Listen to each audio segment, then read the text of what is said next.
Hello students, welcome to online study of physics by Boite sir. Students, in last lecture we have studied law of triangle of vector. विद्यार्थ्यांनो, मागच्या लेक्चरमध्ये आपण law of triangle of vector बघितलेला आहे, of vector addition. आणि आता vector ॲडिशनचाच दुसरा एक लॉ आहे, law of parallel of vector आपण बघणार आहोत. आता मागचा लॉ जर तुम्ही लक्षात आला असेल तर तसाच फक्त जरा वेगळ्या पद्धतीने हा लॉ आहे. प्रथम आपण या लॉची डेफिनेशन बघूया. First we see what is the definition of law of parallelogram of vector. At first see the figure. The two vectors, vector P and vector Q, are start from the same point. When their tails are together. When two vectors, vector P and vector Q, start from the together, represented in magnitude and direction by adjacent side of parallelogram, then their resultant vector represented in magnitude and direction by diagonal of parallelogram. बघा, म्हणजे लक्षात येते का बघा, जर दोन vector P आणि Q एकाच चौकोनाच्या संलग्न बाजू असतील तर त्यांचा रिझल्टंट हा त्या चौकोनाचा कर्ण असतो. म्हणजेच vector R is equal to vector P plus vector Q. आता हे आपण according to law of triangle of व्हेक्टरनुसार करू शकतो. म्हणजे कसं बघा, चौकोनाच्या समोरासमोरील बाजू एकरूप असतात. म्हणजे हा बी काय होईल, व्हेक्टर Q हा स्टार्ट फ्रॉम हियर. मग आता बघा, हा त्रिकोण बघा OAC म्हणजे काय, vector P plus vector Q is equal to resultant R. लक्षात आलं. If two vectors are represented in magnitude and direction by adjacent side of the parallelogram starting from the same point, then their resultant vector is represented in magnitude and direction by diagonal of parallelogram. आता आपल्याला जो R vector आहे त्याची magnitude काढायचे. We have to find out magnitude at first, magnitude of R, vector R, magnitude of vector R. Now here, angle between vector Q and vector P is theta. Magnitude काढण्यासाठी विद्यार्थ्यांनो आपण थोडीशी construction करणार आहोत. We can draw the perpendicular CD on extended OA. OA वाढवायचे आहे आणि त्याच्यावर परपेंडिक्युलर CD टाकायचा आहे. आता तुम्ही त्रिकोणमिती सर्वांनी बघितलेलं आहे, right angle triangle. From right angle triangle, from right angle triangle काटकोन त्रिकोण, from right angle triangle ODC according to Pythagoras theorem,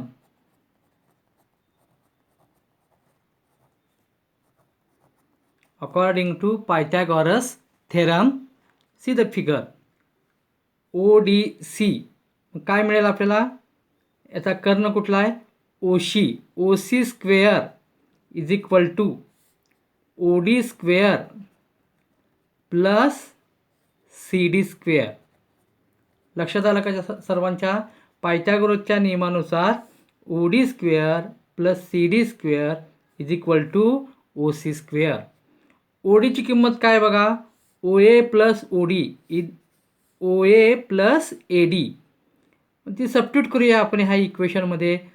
ODची किंमत काय आहे, OA प्लस AD याचा स्क्वेअर प्लस CD स्क्वेअर. आता हा ब्रॅकेट आपल्याला सोडवता येतो, सोडूया आपण ब्रॅकेट. याचा वर्ग काय येणार, OA स्क्वेअर, दोन्हींचा गुणाकार गुणिले 2, 2OA इंटू AD प्लस पुन्हा ह्याचा गुणाकार काय येईल, AD स्क्वेअर आणि CD स्क्वेअर आहे तसं. आता ह्याला मी जरा अंडरलाईन करतोय बघा. अंडरलाईन केल्यानंतर तुमच्या लक्षात येते का? See the triangle ACD. आता याच्यामध्ये कर्ण कुठला आहे? AC. आणि ह्या उरलेल्या दोन बाजू आहेत. मग AD square plus CD square according to Pythagoras. बघा AD square plus CD square म्हणजे काय होईल? AC square. हा काटकोन त्रिकोण दिसतोय का बघा? ह्या काटकोन त्रिकोणाच्या दोन बाजू आहेत. AD square plus CD square म्हणजे काय उरेल? AC square. मग ह्याच्याऐवजी आपण काय लिहू शकतो? OA square. याच्याऐवजी काय लिहिणार आपण? AC square. कारण हे म्हणजे काय आहे? AC square. मी अंडरलाईन जे केलं आहे ते काय आहे? AC square. मग इथे काय येईल? Twice OA into AD plus AC square. आता किमती घालूया आपण. OC स्क्वेअर म्हणजे काय आहे? R square. OC स्क्वेअर म्हणजे काय मित्रांनो? R square. OA स्क्वेअर म्हणजे काय आहे? P square. AC स्क्वेअर म्हणजे काय आहे? Q square plus twice OA म्हणजे काय बघा? P into AD. आता आपण ADची किंमत काढायची राहिलेली आहे फक्त. See the triangle from triangle ADC. मला सांगा AD कसली बाजू आहे? कोणालगतची बाजू आहे. AD भागिले AC बरोबर काय येईल मित्रांनो? Cos theta. मग AD बरोबर काय येईल? Therefore AD is equal to AC cos theta.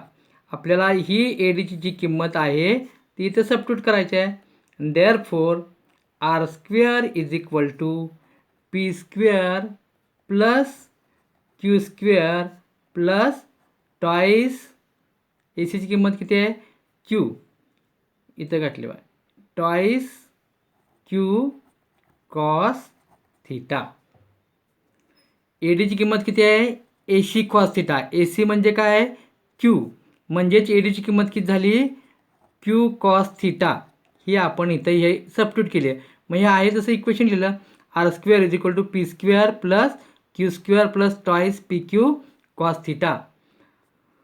दोन्ही बाजूचं वर्गमूळ घेतलं इथं तर आपल्याला काय मिळते? Resultant magnitude. Resultant magnitude R बरोबर किती येईल सांगा मला?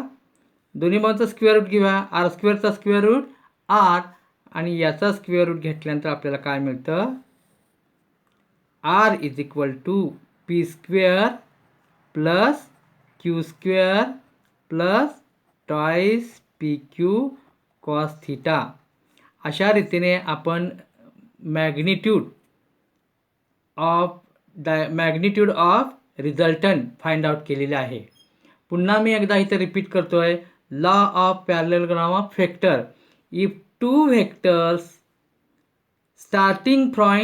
starting from same point represented in magnitude and direction by adjacent side of the parallelogram, then their resultant represented in magnitude and direction by diagonal of parallelogram and starting from the same point.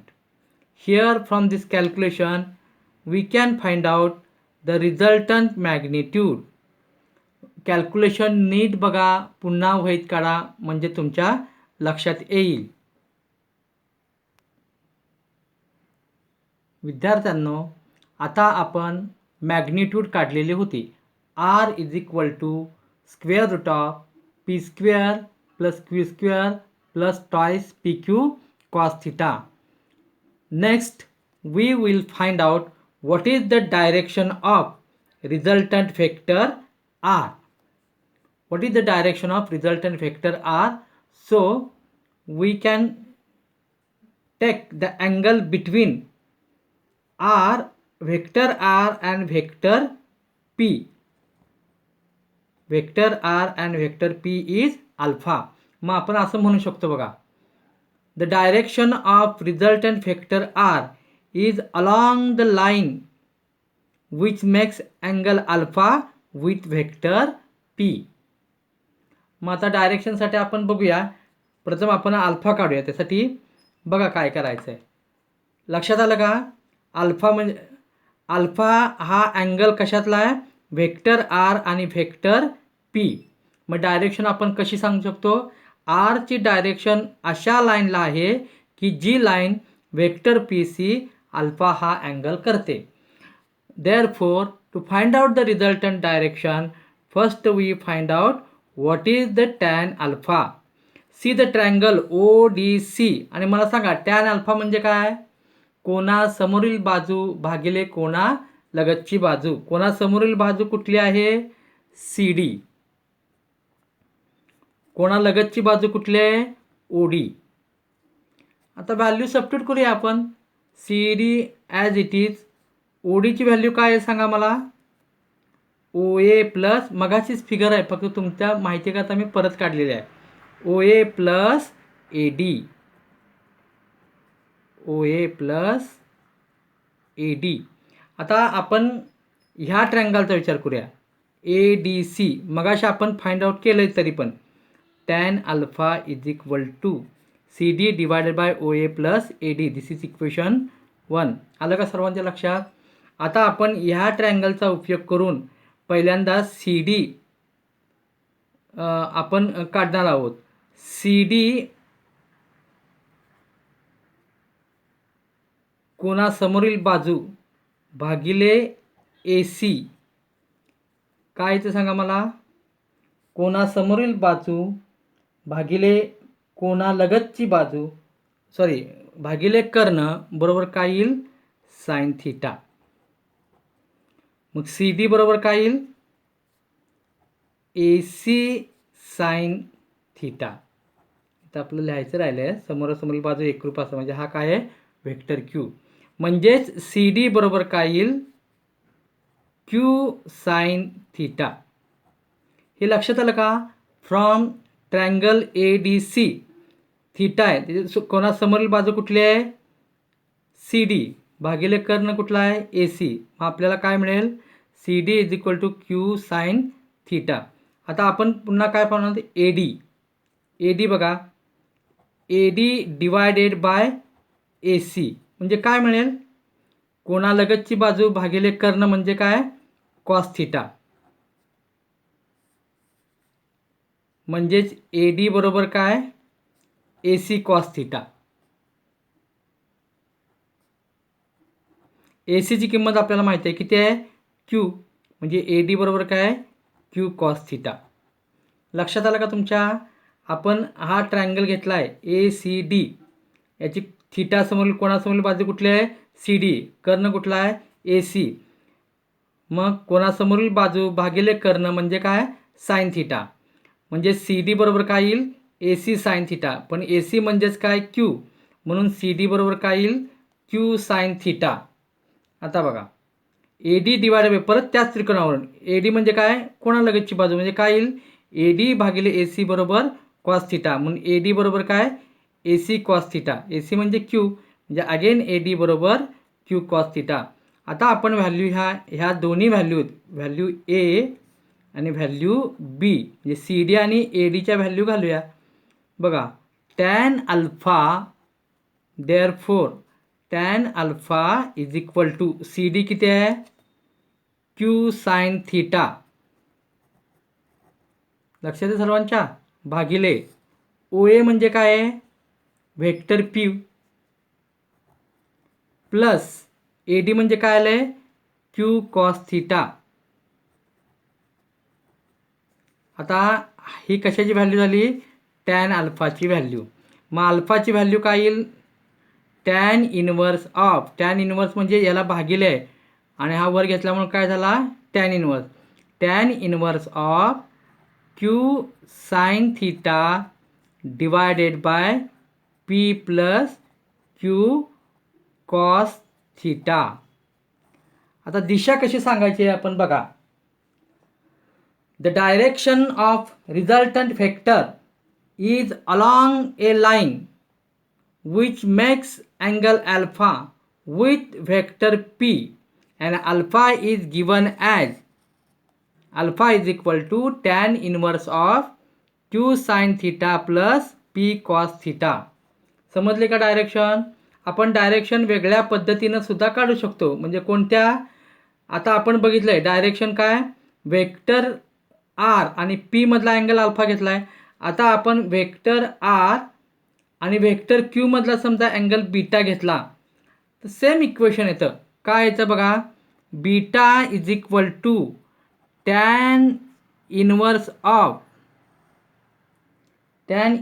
Of P sine theta divided by Q plus P cos theta. मग आपण असं सांगू शकतो direction, the direction of resultant vector is along a line which make angle beta with vector Q. म्हणजे direction आपण दोन्ही प्रकारे सांगू शकतो. एक तर अल्फा म्हणजे angle made by line with vector P, किंवा beta angle made resultant with vector Q. लक्षात आलं का तुमच्या डायरेक्शन अल्फाप्रमाणे लक्षात आलं का? हे आपण हे कसं काढलं हे तुमच्या लक्षात आलं का? तुम्ही हे पुन्हा टेक्स्टबुकमध्ये बघून रिव्हिजन करायचे आहे म्हणजे तुमच्या लक्षात येईल. आज आपण law of parallelogram of vector बघितलेला आहे, स्टेटमेंट बघितलं आहे, रिझल्टंट मॅग्निट्यूड काढलेलं आहे. रिझल्टंट मॅग्निट्यूड पुन्हा मी इथं लिहून दाखवतो तुम्हाला. R is equal to square root of P square plus Q square plus twice P Q cos theta. ही रिझल्टंट मॅग्निट्यूड आहे आणि ही रिझल्टंट डायरेक्शन आहे. रिझल्टंट डायरेक्शन पहिली कशी आहे बघा, हा bracket, alpha is angle made by resultant with vector P. The direction of a resultant along a line which makes angle alpha with vector p given as alpha is equal to tan inverse of q sin theta divided by p plus q cos theta. आता हे असंच आपण derivation काढू शकतो. कशासाठी?